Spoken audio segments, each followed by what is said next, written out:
Did you know yawning isn't just about being tired? It's actually a fascinating physiological response.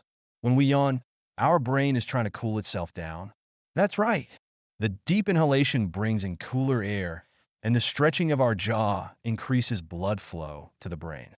Plus, yawning can be contagious. Just seeing someone yawn can trigger it in you. It's thought to promote social bonding and alertness in groups.